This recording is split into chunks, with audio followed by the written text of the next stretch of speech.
Хәерле кич, хөрмәтле телевизор караучылар, Мөслим телевидениесе үзенең тапшыруларын башлый. Студияда сезнең белән мин, Лилия Шәймиева. Булган вакыйгалар турында кыскача. Татарстанда гына түгел, Россия төбәкләрендә һәм чит илләрдә яшәүче милләттәшләребез узган шимбәдә татарча диктант акциясендә катнашты. Татар телендә хатасыз язарга өйрәтү, әдәби татар телен кулланучыларны арттыру, орфографик һәм грамматик хаталарны тикшерү максатын күздә тоткан чара быел 4нче тапкыр үткәрелде. Татар телендә хатасыз язарга өйрәтү, әдәби татар телен кулланучыларны арттыру, орфографик һәм грамматик хаталарны тикшерү максатын күздә тоткан чара быел 4нче тапкыр үткәрелде. Татарча диктант акциясына җир шарының 11 иле, Россиянең 40тан артык төбәге, республиканың барлык район һәм шәһәрләрендә актив кушылдылар. Мөслимдә ул көнне диктант язучылар өчен 20дән артык мәйданчык эшләде. 1000дән артык райондашыбыз үзенең грамоталылыгын тикшерү өчен парта артына утырды. Татарча диктант акциясына оештыру буенча без инде эшне бик күптән башладык инде. Без инде моны сентябрь, октябрь башларында эшли башладык. Беренчедән инде без шушы диктантны уздыру буенча мәйданчыклар билгеләдек. Һәм шушы мәйданчыкларда инде катнашучыларны алдан ук инде чакырып, билгеләп, шулай итеп эшне алып бардык. Бүген менә безнең үзәк китапханәдә шундый мәйданчык, монда инде безнең өлкән яшьтәге кешеләребез дә бар, яшьрәкләребез дә бар. Авылларда да шушы эш бара. Бүген безнең район үзәгендә безнең 4 мәйданчык, инде авылларда һәрбер авылда шушы бер мәйданчык безнең бар. Катнашучыларның яше төрле булуын да әйтергә кирәк. Ул көнне мәктәп укучыларыннан алып, шактый өлкән яшьтәгеләр дә кулына каләм алды. Араларында мәктәпне моннан 50 ел элек тәмамлаучылар да бар иде. Шушындагы яшьләр арасында иң олысы мин, барбер тикшереп карыйсы килде безне укыткан укытучыларның ни дәрәҗәдә безгә белем биргәнен һәм шушы татар теле белән дөрес сөйләшәмме, дөрес язаммы, шуны да беләсем килде. Район үзәк китапханәсендә узган татарча диктант акциясында 23 кеше катнашты. Анда төрле һөнәр ияләре бар иде. Беренче тапкыр диктант язарга килдем, үземне сынап карыйсым килде. Бүген без Фәүзия Бәйрәмованың "Болын" дигән хикәясен яздык. Җиңел булды. Хәзер нәтиҗәләрне көтәс калды. Диктант нәтиҗәләре акция узганнан соң 30 көн үткәч сайтта урнаштырылачак. Әлфинур Ногманова, Вадим Миннебаев, Мөслим телевидениесе. Районыбызга Татарстан Республикасында балалар хукуклары буенча вәкил Гүзәл Удачинаның эшлекле сәфәр белән килүен хәбәр иткән идек инде. Сәфәр кысаларында оның җитәкчелегендә кунаклар район балык булмаган балалар белән эшләү комиссиясының киңәйтелгән утырышында да катнаштылар. Алдагы сюжетыбыз шул хакта. Утырыш эшендә район прокуроры Данис Ахмаджанов, Татарстан Республикасы баш суд приставы урынбасары Андрей Михайлов, социаль яклау, опека һәм попечительлек бүлеге белгечләре һәм авыл җирлекләре башлыклары катнашты. Район социаль яклау бүлеге җитәкчесе Гөлнар Фатхуллина социаль куркыныч булып исәпләнгән гаиләләрне ачыклау һәм социаль реабилитациялау турында чыгыш ясады. Поэтому важнейшей задачей государства – сохранение для ребенка кровной семьи, оказание ей помощи в случае, если семья не в состоянии справиться с имеющимися проблемами. Реабилитация неблагополучных семей и детей должна превратиться в комплексно, включать в себя различные направления – медицинское, педагогическое, правовое и социальное. Район опека һәм попечительләр бүлеге җитәкчесе Рамил Смирнованың әти-әнисез калган ятим балаларның хокукларын яклау буенча эш оештыру турындагы чыгышы тыңланды. С 2003 года из 272 детей, приехав в наш район, приемные семьи, 14 возвращены к биологическим родителям, 2 к родственникам, 9 усыновлены, 3 по личному заявлению переведены на полное государственное обеспечение в учебных заведениях, 2 сняты с учетом в связи с переменой жительства, 105 детей достигли совершеннолетия. Чыгышлар буенча Гүзәл Удачина фикерләрен җиткерде. Балаларның хокукларын яклау буенча республика комиссиясының җаваплы секретаре Илсөяр Гарифуллина да үз тәкъдимнәрен әйттеләр. Конечно, даже 2 года назад мы были, и мы можем сказать, насколько он меняется в лучшую сторону, даже учитывая, что и так он достаточно хорошо нас впечатлял в предыдущий наш приезд. Поэтому спасибо вам большое, очень приятно нас порадовали какими-то вещами, какими-то немножко расстроили, но я думаю, что следующий раз поводом для радости будет побольше. Кеңешмәне имгаклап муниципаль район башлыгы урынбасары Асад Ахмаджанов эшлекле очрашу өчен рәхмәтләрен җиткерде. Киләчәктә дә булган сорауларны бергәләп хәл итәргә, балаларның хокукларын яклау юнәлешендә бердәм булып эшләргә чакырды. Фәридә Гантинова, Вадим Меңлебаев, Муслим телевидениесе.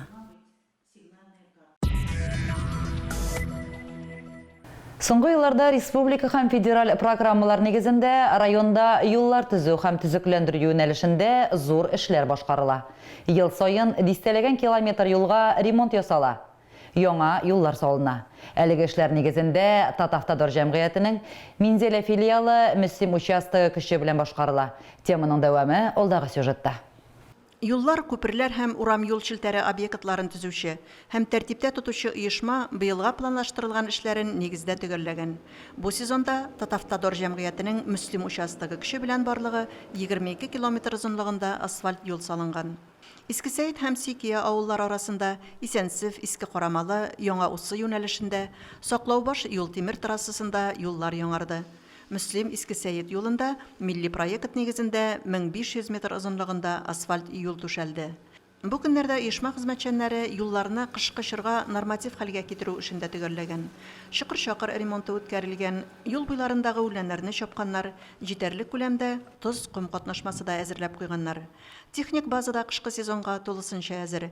Юлларны карау, чистартуда грейдер һәм роторлар, трактор һәм КДМ машиналары эшләячәк. Быел автотранспорт составы тулысынча яңартылган. Бүгенге көндә участокта 60 кеше эшли. Юл төзелешендә эшләүчеләрнең күпчелеге яшьләр. Хезмәткә түләү яхшы, уңай эш шартлары тудырылган. Шуңа күрә кадрлар кытлыгы да сизелми. Базада җылытылган киенү, шишенү, кием киптерү урыны, душ бүлмәсе бар. Эшчеләр махсус кием белән тәэмин ителгән, кайнар ашны эш барган урынга алып барып ашаталар. Юлчылар һәр эшне тиз һәм сыйфатлы башкару белән аерылып тора. Алар төзегән юлларның сыйфаты тикшерү органнары тарафыннан да югары бәяләнә.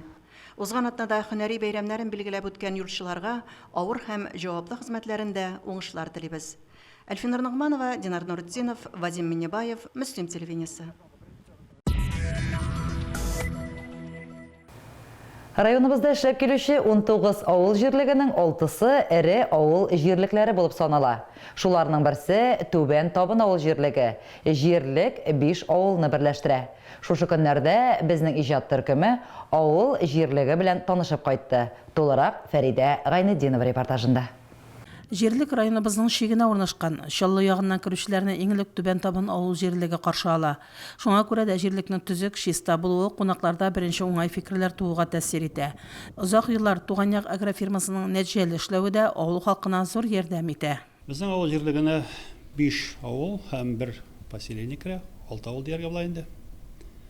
Җирлектә 915 кеше исәптә тора.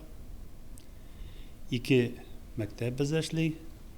Түбән Табында коррекция мәктәбе, Югары Табында 9 еллык мәктәп. Җирлектә агрофирма Туган як эшләп килә, күп еллар инде хәзер. Халыкның күп өлеше шушы агрофирмада эшли. Соңгы елларда халыктан җылычу зары салым акчалары да җирлекләрдәге күп проблемаларны хәл итәргә мөмкинлек бирде. Җирлекләрдә юллар төзекләндерү, яктырту мәсьәләләре барысы да шушы средствалар хисабына башкарыла. Яшәргә мөмкинлек бар, чөнки безнең як инде шундый иркен як, бездә инде көтүлекләр, печәнлекләр бик күп. Халыкка яшәргә мөмкинлек бар. Табигать яхшы, су якынна гына якын. Табын җирлегендә авыл халкы күпләп терлек асрый. Елдан-ел терлек һәм кышкырт үрчетүче хуҗалыкларының саны арта бара. Быел гына да җирлектә 3 аилә терлек тораклары кору өчен дәүләт ярдәм алган. Халык мал асрый, бүгенге безнең 313 баш терлек исәптә тора. Эре мөгезә терлек. Халык бик күп кышкырт асрый. 27 кеше быел кышкыртка гына субсидия алды. 3 кеше мини-ферма төзеп, терлек саннарын арттырып, хөкүмәттән 600 мең күләмендә акча алды. Алар арасында Илхам Гызетдинов та бар. Тормыш иптәше Гали апа белән алар ихаталарында дистәдән артык терлек асрыйлар. Бүген 3 савым сыерлары, 3 тона кышлаулары һәм сарыклары бар. Җәйге чорда 3 сыйра 40-45 литр сөт савып алганнар. Хәзер инде сөт бераз кимәгән, чөнки сыерлары ташланырга җыена. Нәрсәдән киреп китте? Яшәргә кирәк бит. Ишу пенсиясын да арттырып куйдылар менә. Бүген ниләр бар ихатагыздан литрлектәр үрчетәсез? Сыерлар, сарык, тавык инде. Шулар белән көн күрәм. Терлек азыгын ничек әзерлисез? Үзебез әзерлибез, үземнең техника. Шул күрсәтүләр белән бергәләп. Терлек азыгы әзерләү өчен трактор һәм тагылма кораллар да алганнар. Йөк ташый торган машинасы да Илхам абыйга азык ташырга, терлекләр карарга ярдәм итә. Үзләреннән арткан сөтне дәүләткә сата Гызетдиновлар. Шулай ук иремчек, сөт өсте катыгын да әзерләп торалар.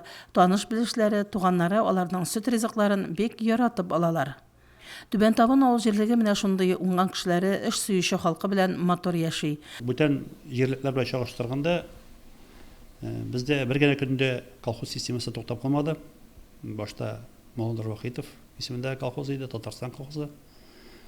Алар бер көндә эштән туктамыйча аларга безгә килеп кушылды туган як агрофирмасы. Шуңа халыкның гомум халык, күпчелек халык шушы җирлектә эшләп калды. Яңа йортлар төзиләр, бар авылда да мәчетләр эшләп килә. Үз алларына куелган бурыч максатларны бергәләп хәл итәләр алар. Фәридә Ганитдинова, Динар Нуретдинов, Мөслим телевидениесе. Авыл кешесе хәзер күпләп мал асрауны, үз-үзенә эшләүне истинрәк күрә. Төгелдә авылында үз эшләрен башлап җибәргән Калимуллиннар авыл кешесенең төп терәге үзе алып барган хуҗалык дигән фикердә. Аннары бит әле хөкүмәтебез дә үз эшләрен башлаучы фермерларга һәр яклап ярдәм итәргә атлыгып тора. Шулай булгач, авылларда фермерлар саны арта баруына бер дә гаҗәпләнәсе түгелдер. Алдагы сюжетыбыз Калимуллиннарның гаилә фермасында төшерелде. Калимуллиннар үз эшләрен уйламаганда гына 2015 елда башлап җибәрә. Мөдәррис абый 8 баш тона белән гаилә фермасына старт бирелде ди. Ул Руслан белән Киләне Гөлгөнәнең дә фермер хуҗалыклары бер территорияда урнашкан. Сыер торакларына аерым-аерым һәрберсенең исем, фамилиялары язылса да, гаилә фермасында эш бер йодрыкта алып барыла. Эшне вынужденный дисәң дә була инде, потому что Мусимовский да эшләгәндә озакы шөренә шунда инде. Ликвидировать иттеләр дә, эшсез калдык. Шуннан соң инде малай белән уйлаштык та. Вот, как раз ул вакытта шул зарплата алынган үгезләр бар иде. Шуларны тонага алыштырып, 8 сыер белән эш башладык. Бүгенге көндә Калимуллиннарның фермер хуҗалыгында 30 баш савым сыеры, 50 баш Герефорд токымлы бызау һәм 50 баш Герефорд токымлы тона бар. Алар ачык һавада тәрбияләнә. Бызауларның көнлек үсеше 1200 граммга кадәр җитә. Бу елны Мөдәррис абый белән улы Руслан да дәүләт ярдәмен алган. Гаилә башлыгы үз эшен башлаучы буларак 3 миллион сум грант тотса, Руслан гаилә фермасы программасы буенча 7 миллион сум грантка ия булган. Безнең бу җирлектә инде Калимуллин Мөдәррис канатын җәйде дисәң дә була. Ул актив терлекче, зоотехник, главный зоотехник булып эшләгән кеше, байтак еллар. Шуның өчен ул үзенең малайын һәм Килене инандырып, шушы эшкә башладылар инде. Аларның үсешләре дә бик әйбәт. Менә Герефорд породаларында әйбәт. Кило да 200 кило ярымга хәтле үсеш бирә, көнлек үсеш. Бүген Калимуллиннар зур сөт фермасы төзеп ята. Авылдан километр ярым читтә урнашкан ул. 2 гектар мәйданда җирне әйләндереп алып, аңарчы рәхәтләнеп чүптән арындырганнар. Биредә сыер тораклары, сөт блогы, бөтен кирәкле һәм заманча җиһазлар булачак. Киләчәктә шушы комплекста мини сөт фермасын төзүне дә күздә тоталар. Бүген алар көн саен 20 сыердан 200 литр сөт савып тапшыралар. Ул Башкортстанның Илеш районына озатыла. Чыннан да дәүләт ярдәм иткәндә, район җитәкчелеге эшләргә мөмкинлекләр биргәндә, дөрес итеп файдалана белергә кирәк. Алга таба казылык җитештерү буенча да мини завод төзергә дигән планнары бар аларның. Лилия Шәймиева, Вадим Миннебаев, Мөслим телевидениесе.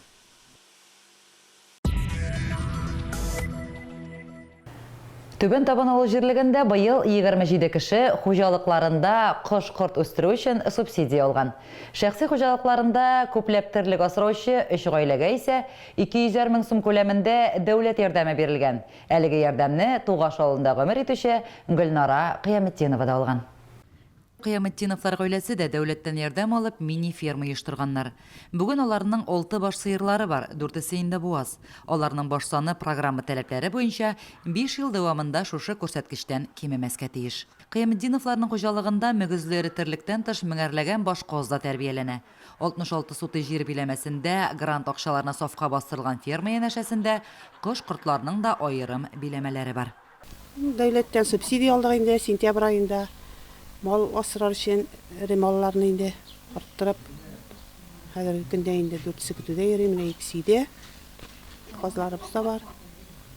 Аларны да асрап, сатабыз, файдаланабыз, балалар белән бергә, гаиләбез белән бергә эшлибез. Хөкүмәт ярдәмен алырга теләк белдерүләре дә юктан гына барлыкка килмәгәндер. Авыл кешесе шулай бит инде ул. Мал туарсыз ихатаны сабыйсыз йортка тиңли. Мал тотам, үз эшемне булдырам дигән кешегә мөмкинлекләр бигрәк тә күп хәзер. Хөкүмәт тә авыл кешесенә йөз белә борылды. Чөнки белә, шәһәр кешесенең мул тормышы да, илдәге бөтенлек тә җир кешесенең тырышлыгыннан тора. Лилия Шәймиева, Вадим Миннебаев, Мөслим телевидениесе. Татарстанда үз мәшгульлек буенча һөнәри кремгә салым режимы эшли башлады. Җирлегебездә бүген 220 кеше шушындый яңа салым системасында исәптә тора. Үзегез яраткан эшне легаль төстә алып барып, бизнесны үстерергә зур мөмкинлекләр баруын беләсегез килсә, алдагы сюжетны карагыз. Җирлегебездә үз эшләрен алып баручылар шактый, яңа салым режимы кергәч, аларның саны шактый артты. Татарстанда үз мәшгульлек буенча һөнәри кремгә салым режимы эшли башлагач, Айсылу Минабетдинова да беренче ярдәм булып, яңа салым системасына теркәлгән. Мин Айсылу апага бәләкәй чактан йөрим инде. Һәрбер чаралар булса, мин кил аңа язлам. Чөнки аңа доверяю дип әйтим инде. Айсылу апа гади кыздан гына бик матур курчак ясарга сәләтле. Бүген оста чәч тарашны белмәгән кеше юктыр. Чәч кисү, буяу, бәйрәмнәргә, туйларга төрле прическалар, макияж ясаудан тыш Айсылу никах мәҗлесенә баручыларга мөселманча итеп яулыклар да бәйли. Җәлил поселогына Сорман, Октаныш, Ознакай якларына да чакырып алалар үзен.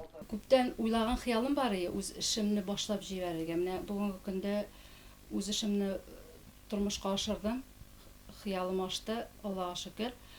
Менә шушы самозанятыйга баскачтан, менә миндә ничектер көч туды. Кешедән беркемнән дә куркасы юк бу самозанятый булгач. Клиентларым бик күп минем, кызлар да бар, әбиләр дә бар, апалар да бар, бөтенесе дә бар. Үз эшемне яратып эшлим инде. Кешегә матурлык тудыргач, мин бик шат. 8 ел шәхси эшмәкәр Гөлзирә Закирова да чәч тараш булып эшләгәч, агымдагы елның март аенда үз мәшгуль булып теркәлде Айсылу. Теләсә кайсы вакытта өйдән чыгып китәргә кирәк. Баштарак бу эшен яратып бетермәсәләр дә, хәзер өйдәгеләре дә ияләшкәннәр инде. Яңа салым режимы бик уңайлы ди Айсылу. Теркәлергә куркып тормагыз. Үзегез яраткан эшне легаль төстә алып барып, бизнесны үстерергә зур мөмкинлекләр бар ди райондашыбыз. Лилия Шәймиева, Вадим Миннебаев, Мөслим телевидениесе.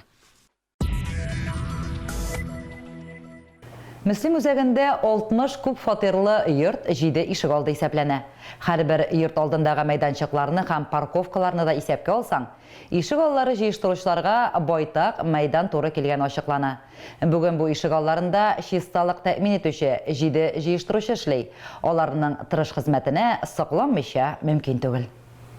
Құрасы заводы ишек алдында җыештыручы булып эшләүче Фәридә Кашапова хакында күп тапкырлары мактау сүзләре ишетергә туры килде. Әлеге ишек алдында урнашкан йортларда яшәүчеләр аның хакында бары тик мактау сүзләре генә әйтәләр. Без килгәндә әле иртәнге 8дә тулмаган иде. Күпләр бу вакытта эшкә барырга гына чыкса да, Фәридә апа инде үзенә тиешле ишек алларын җыештыруны төгәлләп килә иде. Үземнең эшемне яратып эшлим, элек-электән бәләкәй чактан ук ул ишек аллары себерүләр, ниләр бик нык шуйдырый миңа. Ну соңрак килгәнмен мин монда. Пенсиягә чыккач кына килдем бит инде. Ярый, менә эш җиңел була, менә шушындый апалар булганда. Олы апалар нык поддерживать итәләр. Олы апаларга минем бернинди претензиям да юк. Рәхмәттән башка. Әлеге ишек алды территориясендә яшәүчеләр үзләре дә бик актив булып чыктылар. Фәридә апа белән сөйләшкәнне күреп, безнең янга чыктылар. Бер тавыштан үзләренең ишек алды җыештыручыларына карата мактау һәм рәхмәт сүзләрен җиткерделәр. Бүтән тротуарларны да, подъезд төпләрендә даже шипшис айтып шистарта, даже темекі түпшіклері де қалмай. Ол үленнер вақытында қырылып тұра. Кішілерінің бағыра түбінде қалған шүплерін де қалдырмай ол. Бүтін жерде тертіп, үрнек, бик тырыш, дворник дейерім минана. Шушы ихатаны жиыштырушы Фәриде апабыз бик шиста, түгел ішлі өзішін, әр вақытта иртук келіп, уборка ясай, бір ненде шүп көрмәссің ишек алдында. Минең хезмәтемне хөрмәт иткән, эшемне күрә белгәннәргә бик рәхмәтлемен ди Фәридә Кашапова. Әмма фатирыннан алып чыккан шүбән теләсә кая атып китүчләр дә юк түгел икән. Әлеге ишек алдында яшәүчеләрнең кайберләре үзләре дә тәртип һәм чисталык саклауда актив эшлиләр. Яшьләр нирәк инде. Тизрәк чыгарып ату ягын карыйлар, кирип китеп, алар игътибар итмиләр, хөрмәт итмиләр дип әйтәләм инде, берничә җирдә бар андыйлары да. Менә шушында олы-олы апалар, бабайлар, әбиләр таяк таянып чыгаралар машина килгәчтән. Яшьләр юк инде, тизрәк ташлап кирип китү ягын, машина киткәч ташлыйлар, иртән чыгарып ташлыйлар. Менә мондый әйберләр булмаса, бигрәк тә чиста булыр. Күп фатирлы йортлар ишегалларында яшәүчеләр чистадан йөрсеннәр. Әйләнә тирәләре һәр вакыт мотор булсын дип тырышучы Фәридә апа кебек уңган тырышлар булганда, мөслимебез һәр вакыт чиста булыр. Без дә үз чиратыбызда алар тудырган чисталыкны саклап һәм кеше хезмәтенә ихтирам белән карарга өйрәнсәк иде. Фәридә Гантинова, Вадим Минбаев, Мөслим телевидениесе. Сәламәтлеккә туенып яшәгәндә генә аның кадерен белмисең төсле. Тумыштан сәламәтлекләре шикле кешеләр гомергә авыр сынауларга дучар булалар. Игенче улында гомер итүче Хания Хабибуллинага язмыш авырлыкларны бүләрдә әйтерәк, олы җанлы абыйда бүләк иткән. Тулырак алдагы сюжетыбызда. Игенче улында гомер итүче Хания Хабибуллинаны язмыш сынауларга дучар итсә дә, Ходай Тәгалә аңа шул сынауларны җиңә алырлык киң күңелле, олы йөрәкле абыйда бүләк иткән. Нойлы апа белән Рәҗәп абыйның көтеп алган төпчекләре дәвам булып туа. Тумыштан акылга зәгыйф булган Сабыйның алдагы тормышы өчен әти-әнисе һәр вакыт борчылып яши. Тырышам инде кешечә тәрбияләргә, рәнҗетмәскә ничектә кеше алдында. Әнкәйнең васыятен үтәргә тырышам инде. Тагын киләчәктә ничек булыр, үземнең сәламәтлек бака әйбәт чагында. Язмыш микән Илфак абый 2 тапкыр пар канатсыз кала. Яшьтән кавышкан Ләйсәне дә, олыгай гашкына кушылган Венерасы да аны ташлап бакыйлыкка күчкән. Бүген Илфак абыйның иң якын кешесе бер туган сеңлесе. Шундый матур тормыш алып бара, сеңле, мин аңа сокланам. Шундый булдырылган кеше, бүтән күршеләребез, бүтән урамнарыбыз, әби бабайлар аңа керә. Бүтән эшләрен эшләп бирә аларга. Һәм әйбер дә сорамый. Шундый кешелекле кеше, менә шундый кешеләр була бит. Хания апага кышка 50 яшь тула. Ә ул әле дә сабыйлыктан чыкмаган. Яратып кия торган зәңгәр төстәге башлыгын йоклаганда да салмый үзе тагын. Үзеннән 13 яшькә өлкән абыйсы тәмле итеп ашарны әзерләп, мунчасын кертеп тора. Илфак абый озак еллар Трудовик совхозында механизатор, аннары сыер саву операторы булып эшләгән. Агач идәннәрне ишек төбеннән үк крәштә чиста итеп юып, тәрәзә пәрдәләренә кадәр үзе юып үтекләп белгән Илфак абый хатын-кыз эшендә, ират эшендә бер үзе башкара. Абыйны яратасызмы, Илфак абыйны? Яратам. Хания апа абый сыңгыл кочаклап кына утыра, аңа сыенып кешеләрне күзәтә. Бүтән авырлыклардан, явызлыклардан саклаучым исән генә булсын дигән сүзләрен Хания апаның күзләреннән дә укып булыр иде. Лилия Шәймиева, Вадим Миннабаев, Мөслим телевидениесе.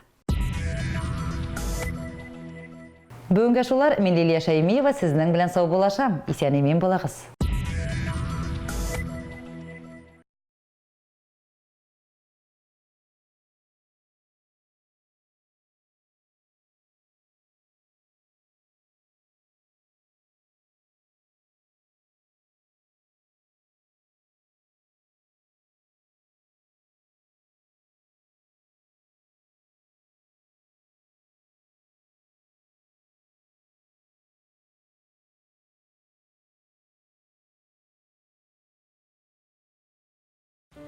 Тәрәзәләре урамга йылмайып отырган мәхәббәт йортның тәрәзәләреннән үк шигүле мендәрләр өеп җыештырылган карават күзгә ташлана.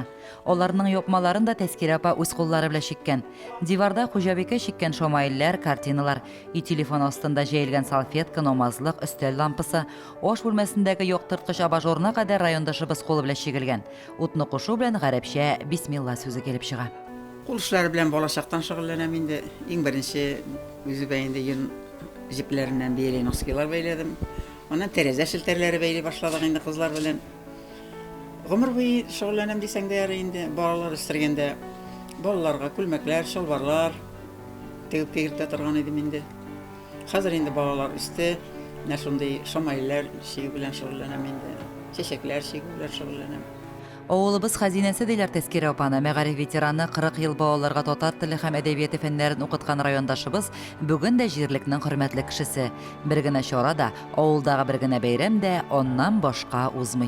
Тәскирә апа инде безнең авылыбызның иң хөрмәтле кешесенең берсе.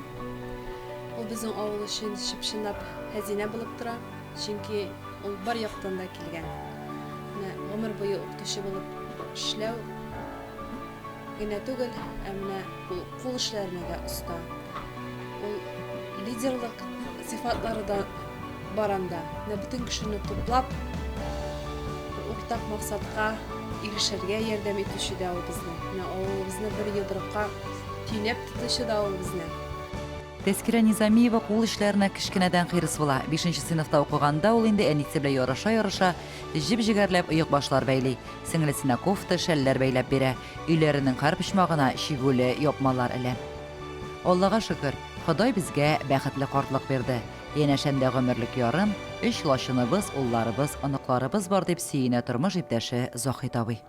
Актив тормыш рәвеше алып барган, килгән-киткән кешене күчтәнәчсез җибәрергә өйрәнмәгән, үзе дә чараларга буш кул белән йөрергә яратмаган, аш-суга, кул эшләренә оста булган, үзе яшәгән җирлек, туган авылы турында туктаусыз мәгълүматлар туплап, даими эзләнүдә булган Тәскирә апа авылның хәзинәсе дә, аяклы тарихы да. Лилия Шәймиева, Вадим Миннебаев, Мөслим телевидениесе. Это Антон, он фрилансер, официально нигде не трудоустроен. С тебя 100 рублей.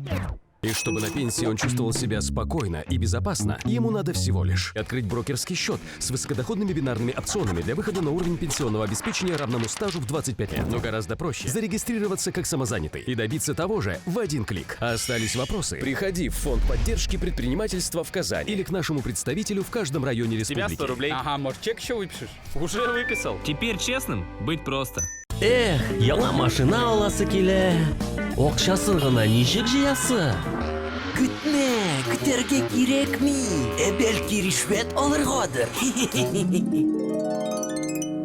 Моның өчен бит төрмәгә ябачаклар. Тукта, хәтта уйларга да кирәкми. Ришвәтне бирүчене дә шулай ук җәзага тартачаклар. Дөрес юл бары бер генә. Намус белән эш итү юлын сайла.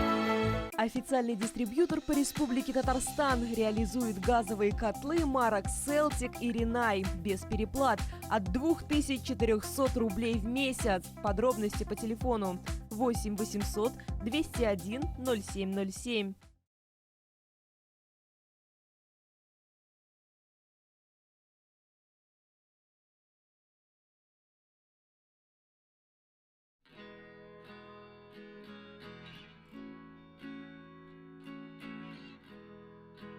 До сих пор ходите на почту или в банк, чтобы оплатить услуги ЖКХ? Воспользуйтесь мобильным приложением Госуслуг Татарстана. Вводите данные счетчиков, оплачивайте услуги ЖКХ без комиссии, настройте автоплатеж и другие сервисы. Экономьте время и деньги. Быстро оплачивайте электронные услуги через мобильное приложение и портал Госуслуг Татарстана.